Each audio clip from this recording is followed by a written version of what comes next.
Hi there, my name is Deborah and I'm here in North Carolina. Today I'm starting to decorate for Christmas. Christmas is my favorite time of the year and I look forward to it, and I start decorating early every Christmas. In fact, I'm one of those crazy people that's done shopping. Today I want to take the area. As you can see behind me, I have a fireplace that is not attractive. It doesn't work.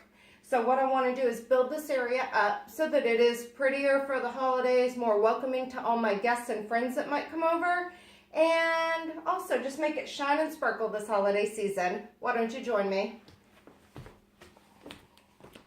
Alright, I'm back.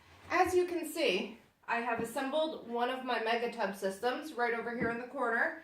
I have strung up my Christmas stockings with the lights, and that kind of conceals the front of this fireplace. Kind of gives it something to hide it. And I'm going to show you how easy it is to assemble these Stackapot tubs. Each one has this piece and a tub. There's a base on the bottom here.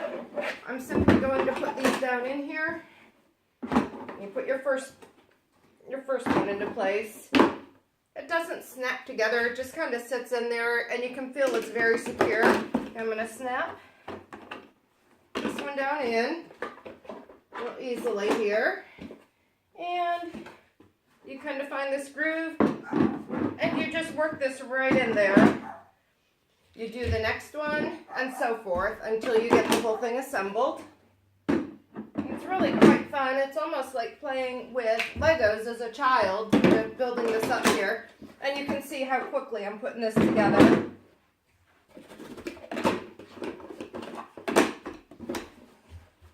Okay, I have my tubs assembled and I'm going to go ahead and pull out all my decorations and we're going to get started decorating.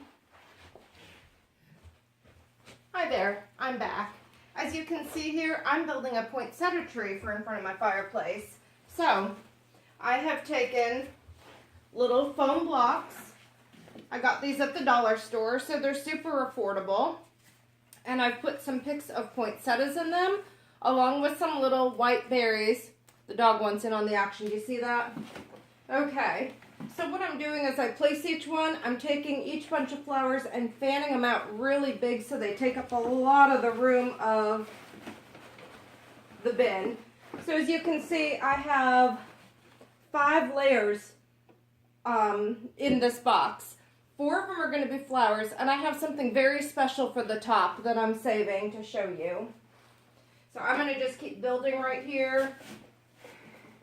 And as you can see, I've also worked around the back here so that I have these filled in. So when you come in my front door from the other side, you're still going to be able to see these lovely flowers. And to secure the ribbons, I'm going to grab some floral pins. Oops, I'm glad the dog didn't step on these on his way through. And what you do is you kind of secure it into the one block of foam. You find the next one, you make a big loop, and you take this little pin, just kind of crunch it down into the foam. And you see that effect you have, that kind of drapey effect. It's really pretty. And it also helps to kind of fill in any gaps that you may have, where you want it to look a little bit fuller. So it's very, very easy to work with. So I'm going to keep working on this. I'm going to keep filling in the gaps with flowers and with ribbons, and I'll show you how to finish the top.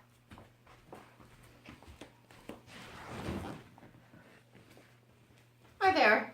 Okay, so I finished making 4 layers of poinsettias, little white berries, my little blue and white ribbon that I have going through here. I love the contrast of the white with the deep red of the poinsettias. On the top you see I have a Santa Claus. This Santa Claus actually has been stored away for several years. This was one of my favorite Christmas pieces. There's a Santa Claus and a Mrs. Claus. They're animated, but one year I forgot to take the battery out.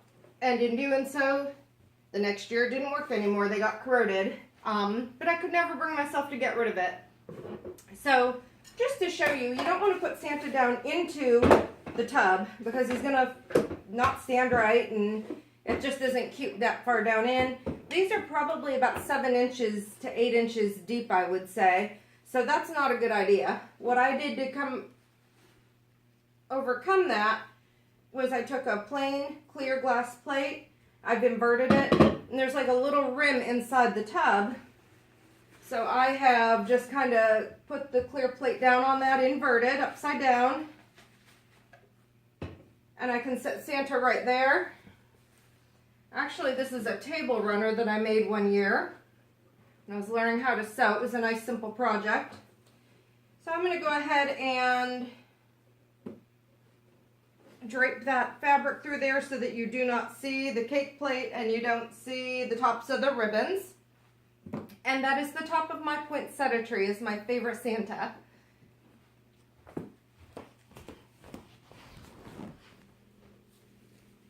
Alright, I'm back. And I'm working on my last stack of Mega-Tubs Christmas decorations. I've built this one for my stepdaughter, Jessica.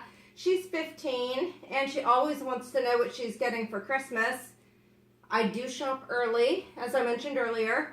In fact, I'm done with my shopping. Everything's wrapped and everything's just been stacked in the closet or sprawled all over the house. It's making a huge mess. The gifts are getting tore up. So I decided to do a Christmas present tree. And this is Rocco. He wanted to see what was going on and who I was talking to. He can't figure it out. So what I've also done is I've taken all her favorite plushies that she says she's too old for, but I know she really still likes them. But she doesn't want to have them in her room and look uncool. So I've gone ahead and I've just kind of stuck them in with each of the presents. As you can see, there's a present in every single slot, and then a plushie in most of them. Some of the tubs are large enough that they're holding 2 or 3 presents, and a couple of her big presents are up on the top. So this should be a lot of fun for the next few weeks because I'm sure she'll be guessing and want to know what was in here. So that is how I'm going to hide my fireplace, and I think it's a lot more inviting and a lot more fun than looking at the rusty fireplace that doesn't work. Don't you agree?